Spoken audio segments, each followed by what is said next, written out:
Hello and welcome to Folk Festival TV with me, Juliet Burton.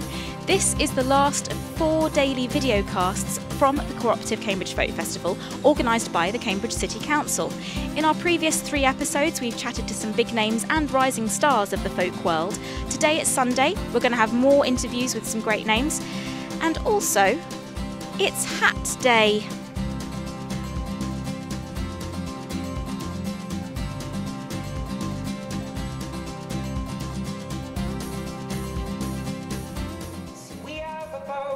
Don't think it, we're scared, we'll sink it, but we'll drink it if we never find that rock.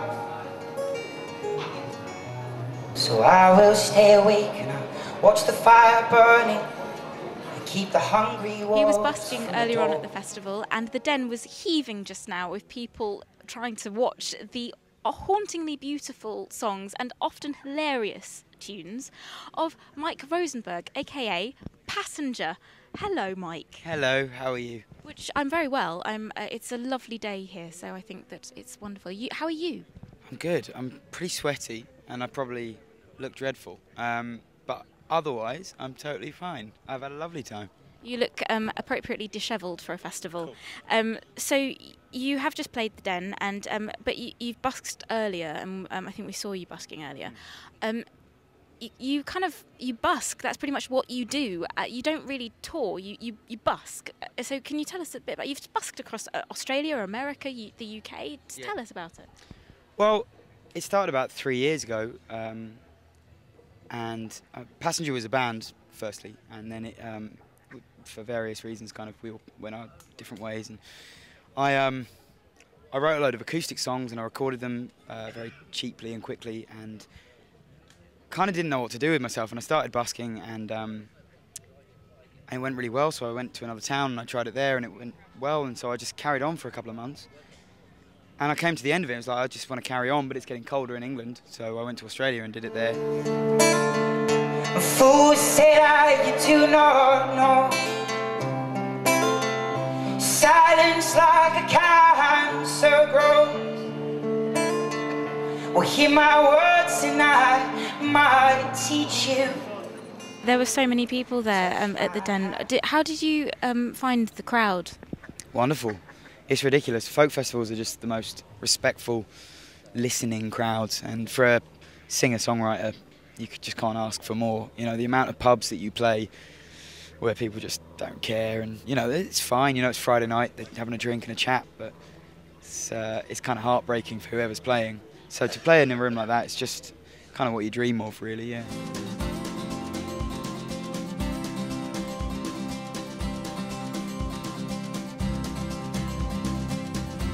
Today is Hat Day, and you have made your own hat? I've not made this hat, I've actually improvised, but I thought doing a bit of promotion for the actual site, I might get on telly. This hat was handmade for me in Antigua, and then the decoration on the top I made myself yesterday. Where's it from? From a lovely gentleman, I don't know where he's from actually, just got it off him here, from a random event. We're going with the pirate hat just because it's Port Isaac's Fisherman's Friends playing today. Yeah, wobbling around from the docks. Woo! Way, hey, roll and go. Pretty gals come around in their flock. To me rollicking randy dandy. We're sick of the shore and our money's off. Woo! Way, hey, roll and go. We sign on a bucket to drive us along. To me rollicking. They're the most famous Cornish sea shanty singing group that I know of. It's Port Isaac's Fisherman's Friends, or 2 of them. We have the 2 Johns, John Lethbridge and John Brown. It's nice to meet you both, John and John. So you did a workshop earlier today. How did that go? It was a singing workshop. It was fantastic. The audience was really involved. We got them all singing, all smiling, everybody happy, and the tent was actually ram full. It was good. Yeah. Brilliant. And you also played here last year, is that right? We came out last year for the first time, and it was absolutely fantastic. That sort of gave us a taste for festivals, basically, because it's such a lovely place.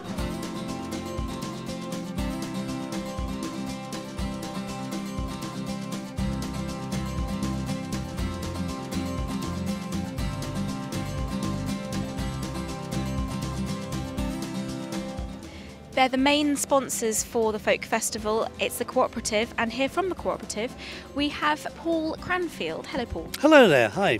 So I know a lot of people probably they're familiar with the co-op and the Cooperative, but what do the Cooperative do?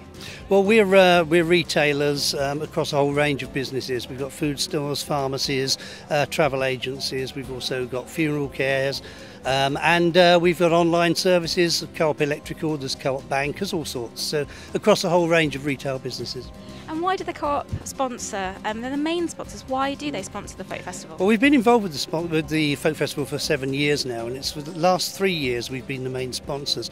The reason is, quite frankly, that we have very great, deep ethical values that form the part of the cooperative and what the cooperative is all about. And those ethical values are very much recognised in the way in which Cooperative Cambridge Folk Festival operates.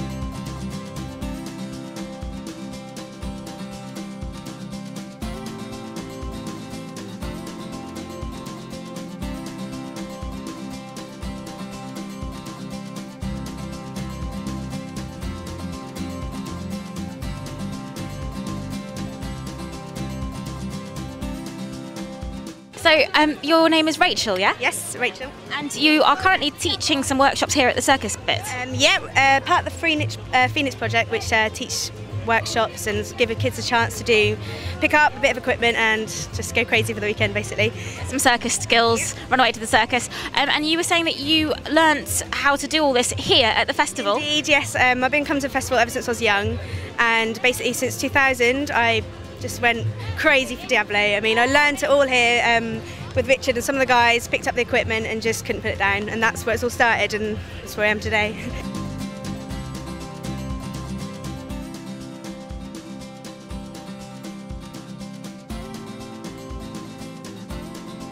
A lot of festival goers know a silent disco when they see one, where 2 channels of music are played to dancers via headphones, allowing them to choose which to listen to. But this is the Folk Festival's first ever silent ceilidh. It's the same principle, but for folk.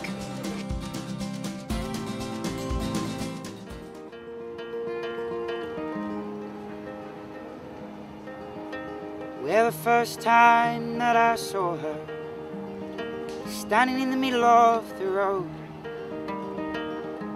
eyes as bright as Christmas lights, wearing someone else's clothes.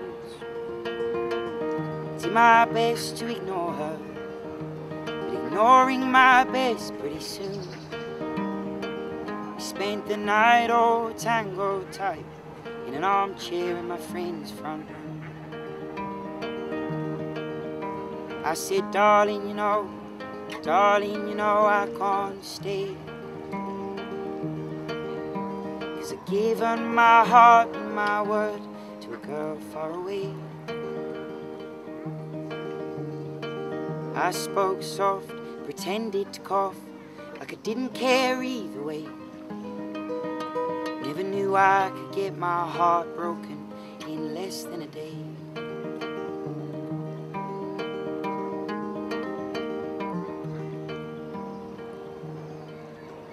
Well, the next time that I saw her must have been a year or more. Face stained with mascara, shivering outside my door. I did my best to assure her, but assurance ain't easy.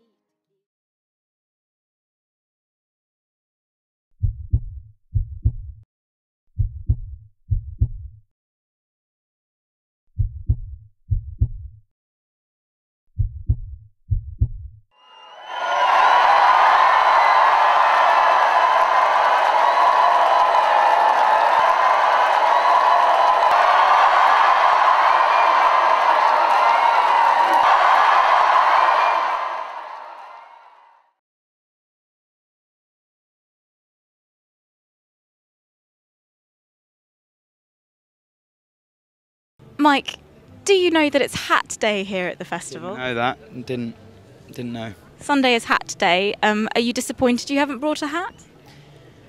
This is a hat. What I did, I shaved my head and then made a hat out of my own hair. You wouldn't know it, would you? I don't know. I think they run hat weaving workshops out of hair here, probably. Yeah, it's just a good way to do it. So you've got the option of having it, like, I'd take it off, but it's actually glued on, so it would ruin it for the rest of the day. I think you could probably start a trend with that. It's looking good on you. How do you know I haven't? How do you know there's not loads of people walking around with hair hats and you just think it's their hair?